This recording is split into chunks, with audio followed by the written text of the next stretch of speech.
오늘 본문은 바벨론 멸망으로 인하여 탄식하는 사람들의 이야기가 나오고 있습니다. 첫 번째는 땅의 왕들이 탄식을 하고, 두 번째는 땅의 상인들이 탄식을 하고, 세 번째는 모든 선장과 성객들과 선원들과 바다에서 일하는 자들이 탄식을 하고 있습니다. 9절이죠. 그와 함께 음행하고 사치하던 땅의 왕들이 그가 불타는 연기를 보고 위하여 울고 가슴을 치며 그의 고통을 무서워하여 멀리 서서 이르되 화이또다 화이또다 큰 성 견고한 성 바벨론이여 한 시간에 내 심판이 이르렀다 하리로다. 땅의 왕들이 슬퍼하는 이유는 바벨론의 죄에 대한 회개가 아니라 자신들의 권력과 특권이 사라진 것에 대한 절규요 탄식이라고 할 수 있겠습니다. 9절의 그는 바로 음녀 바벨론을 가리키죠. 그와 함께 음행하고 사치했다는 것은 곧 황제를 숭배하고 우상을 따르는 행동을 했다는 얘기입니다. 구약 성경에 보면 음행은 주로 우상 숭배와 관련이 있습니다. 하나님만을 믿고 섬겨야 하지만 사람들이 하나님이 아닌 다른 것을 하나님처럼 섬기고 또 숭배하고 따르는 것을 음행하는 것으로 표현을 했습니다. 로마의 황제가 자신이 하나님이라고 주님이라고 그렇게 말하고 자신을 숭배하고 섬기도록 했는데 제국의 지배 아래에 있던 땅의 왕들이 바로 바벨론을 하나님처럼 또 주님으로 섬겼다는 얘기입니다. 그 덕에 그들은 수많은 혜택을 누리고 또 사치할 수 있었던 것이죠. 그런데 그러한 모든 권력과 특권이 바벨론의 멸망으로 말미암아 다 사라지게 되었다는 얘기입니다. 그래서 그들이 울고 가슴을 치면서 탄식을 하는 것입니다. 그의 고통을 무서워하여 멀리 서서 얘기하죠. 화이또다 화이또다 큰 성 견고한 성 바벨론이요. 이 바벨론의 그 힘과 그 화려함이 결코 무너지지 않을 것처럼 보였습니다. 그런데 한순간에 다 무너져 버리고 만 것이죠. 큰 성 견고한 성 바벨론을 의지하여 권력과 특권을 누렸던 왕들이 땅의 왕들이죠. 한순간에 사라진 그 현실을 보고 울고 가슴을 치고 있습니다. 오늘날에도 권력자들이 몰락한 후에 자신들의 기득권 상실에 분노하거나 또 절망하는 경우들을 보게 됩니다. 인간이 누리는 권력이 그리 오래가지 않기 때문이죠. 그러나 그 권력을 잃어버렸을 때 모든 것을 상실한 것 같은 고통을 느끼게 됩니다. 오늘 본문의 땅의 왕들이 그런 모습을 보이고 있습니다. 두 번째는 땅의 상인들이죠. 그러니까 하늘과 땅을 대조하고 있습니다. 땅의 상인들은 이 큰 성, 견고한 성, 바벨론 덕에 어마어마한 부를 누리고 있습니다. 그런데 더 이상 상품을 팔 수 없게 되어서 울고 애통해하고 있습니다. 그들이 울고, 그를 위하여 울고 애통하는 것은 다시 그들의 상품을 사는 자가 없습니다. 그러면서 오늘 12절 이하에서 땅의 상인들이 바벨론 덕에 팔았던 수많은 상품을 나열하고 있습니다. 이러한 상품들은 주로 사치품이라고 할 수가 있는데요. 금과 은과 보석과 진주와 세마포와 자주 옷감과 비단과 붉은 옷감이, 이러한 제품들이 제국 바깥에 수많은 나라에서 들어온 상품들입니다. 비단 같은 경우는 중국에서 온 것이고요. 또 각종 향목과 각종 상아 그릇이요. 상아는 우리가 잘 알다시피 코끼리에서 나오는 거잖아요. 그러니까 얼마나 많은 코끼리를 또 죽여야 했겠습니까? 가까운 데서 코끼리를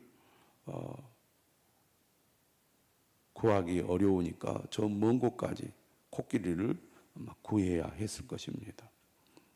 값진 나무와 구리와 철과 대리석으로 만든 각종 그릇이요, 계피와 향료와 향유와 유향과 포도주와 감람류와 고운 밀가루와 밀이요, 소와 양과 말과 수레와 종들과 사람의 영혼들이라. 여기서 사람의 영혼들이라는 것은 노예를 사고 파는 일까지 했다는 얘기입니다.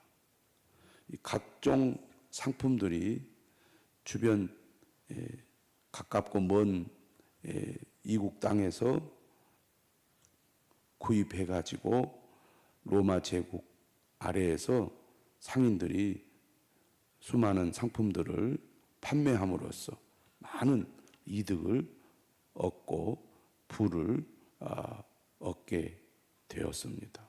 그런데 이러한 모든 상업 활동이 바벨론의 멸망으로 말미암아 다 이제 끊어지게 된 것이죠. 그래서 그들의 슬픔은 물질적 손실에 대한 한탄이라고 하겠습니다.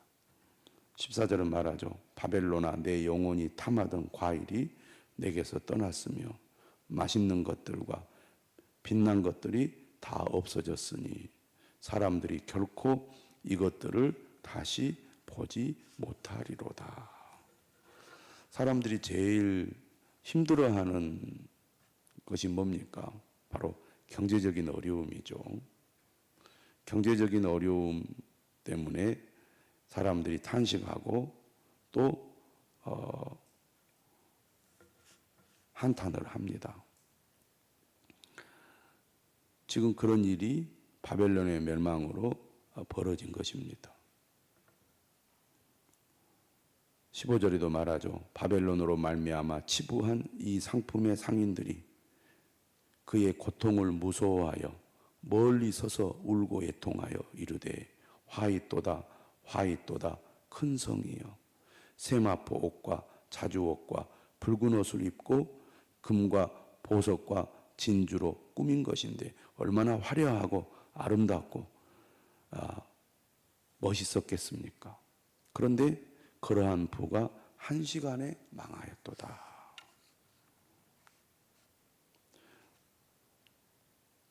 막대한 투자를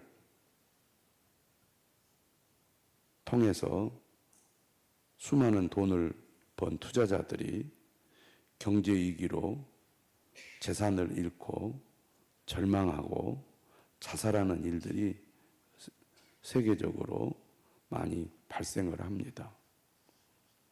모든 것을 다 잃었을 때 겪게 되는 절망이란 이루 말할 수가 없기 때문이죠. 그런 일들이 지금 바벨론의 멸망으로 상인들에게 일어나고 있는 겁니다. 세 번째, 이 선장과 성객들과 선원들과 일하는 자들이 그가 불타는 연기를 보고 외쳐 이르되 이 큰 성과 같은 성이 어디 있느냐 하며 티끌을 자기 머리에 뿌리고 울며 애통하여 외쳐 이르되 화있도다 화있도다 이 큰 성이여 바다에서 배 부리는 모든 자들이 너의 보배로운 상품으로 치부하였더니 한 시간에 망하였도다. 특별히 로마 제국은 해상 무역이 활발했습니다. 해상 무역을 통해서 막대한 물자를 로마로 실어 날렸고 로마는 거대한 부를 축적하고 누리게 되었는데 이 바벨론이 멸망함으로 말미암아 해상 무역에 참여하는 이 상인들도 다 망하게 된 것입니다.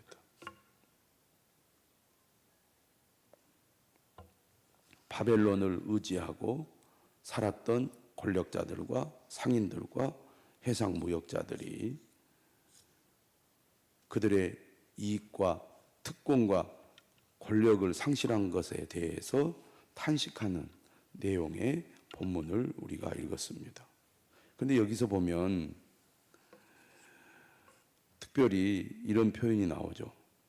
10절에 한 시간에 내 심판이 이르렀다. 17절에도 그러한 부가 한 시간에 망하였도다. 그리고 마지막 19절에도 한 시간에 망하였도다. 한 시간에 망하였다는 말을 반복해서 사용을 하고 있습니다. 한 시간이 말하는 것은 무엇일까요? 짧은 시간, 하나님의 심판이 얼마나 갑작스럽고 신속하며 철저하게 임하는지 보여주는 그런 내용이라고 하겠습니다. 물론 어떤 사람이 기발한 아이디어와 또 시도를 통해서 짧은 기간에 막대한 부를 축적하기도 합니다. 그러나 좀 더 들여다보면 소위 말해서 대박을 치기까지는 그 준비 과정이 상당히 길었다는 것을 알 수가 있습니다. 마치 대나무가 이 땅 속에 있다가 오랫동안 이렇게 자라지 않는 상태로 머물렀다가 한순간에 쑥 자라지 않습니까? 그런 것처럼 부를 얻는 상인들이 짧은 기간에 막대한 돈을 번 것 같지만 거기까지 오는 그 과정에서 얼마나 많은 시행착오 또 고생과 노력을 했겠습니까? 또 보통 사람들은 그렇게 갑자기 많은 돈을 벌기가 어렵죠. 정말 오랫동안 노력하고 또 노력해서 차근차근 쌓아 올려서 또 부를 얻게 됩니다. 그런데요, 망하는 것은 부를 얻는 것과 달리 매우 빠르게 망하는 경우가 많다는 것입니다. 그것이 오늘 우리의 현실에서도 경험하는 거죠. 고생하고 애를 써서 아끼고 전략해서 모으고 모았는데 잃어버린 것은 한순간에 어떨 때는 생각하지도 못한 그런 계기를 통해서 다 잃어버리는 경우가 많이 있습니다. 우리가 성실하게 열심히 노력하고 애쓰는 것도 중요하지만 우리가 쌓아 올린 것을 잃어버리지 않는 것도 얼마나 중요한지 모릅니다. 그러한 것도 잘 관리하고 망하지 않게 하는 것도 어떤 면에서는 실력이고 능력이라고 할 수 있죠.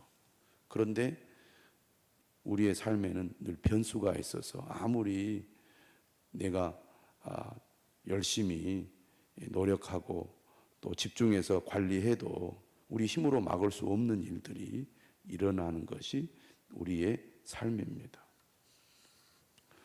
그러고 보면 하나님께서 도와주시고 보호해 주시지 않으면 사실 우리의 노력이 허사가 되는 경우가 많다는 생각을 하지 않을 수가 없습니다.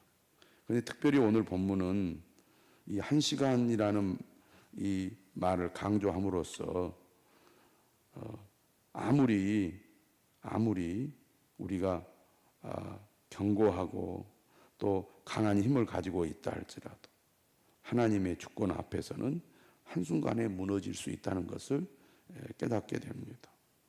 이 세상의 모든 영광과 부는 일시적이고 아무것도 아니라는 것이죠. 그런 의미에서 우리가 성실하게 살아가면서도 정말 우리가 의지하고 추구하는 것이 영원한 것인지 아니면 한순간에 사라질 허무한 것인지를 돌아보아야 할 것입니다. 오늘 본문은 세상의 부와 물질에 대한 탐욕이 결국 허무함으로 끝날 것이라고 경고하고 있습니다. 우리는 돈과 성공, 소유를 궁극적인 목표로 삼는 물질주의적 가치관을 경계해야 할 것입니다. 하나님을 섬기는 삶이 진정한 부요함임을 깨닫는 것이 지혜로운 삶인 줄로 믿습니다. 내 삶에서 돈이나 명예나 성공이 하나님보다 더 우선시 되고 있지는 않는지 점검하는 이 아침이 되시기를 바랍니다. 또 물질을 다루는 태도에 있어서도 그리스도인은 청지기 의식을 가져야 될 것입니다. 우리는 오늘날의 바벨론, 즉 세상의 유혹과 가치관 속에서 살고 있습니다. 물질주의, 쾌락주의, 성공지상주의 등은 끊임없이 우리를 유혹하고 있습니다. 우리는 이 바벨론에 동조하며 함께 멸망할 것인가? 아니면 그곳에서 나와서 하나님의 나라를 소망하며 살 것인가를 선택해야 합니다. 계시록 18장 4절은 이렇게 얘기하죠. 내 백성아 거기서 나와 그의 죄에 참여하지 말고 그가 받을 재앙들을 받지 말라. 그의 죄는 하늘에 사무쳤으며 하나님은 그의 불의한 일을 기억하신지라. 세상의 부는 사라지고 권력은 무너집니다. 그러나 하나님의 말씀과 영원한 생명 그리고 하나님과의 관계는 결코 사라지지 않는 참된 가치임을 알아야 할 것입니다. 우리는 무엇을 위해 살아가고 있습니까? 우리는 세상 속에 살지만 세상의 가치관과 죄악에 물들지 않고 구별된 삶을 살아야 할 것입니다. 우리는 영원하지 않는 세상의 것에 마음을 두기보다는 영원한 하나님의 나라와 그의 약속에 소망을 두어야겠습니다. 매일의 삶 속에서 영원한 가치를 우선순위에 두고 하늘의 보물을 쌓는 삶을 살아감으로 오늘 이 바벨론의 이 거대한 유혹에 넘어지지 않는 그런 성도가 되어야 할 줄로 믿습니다.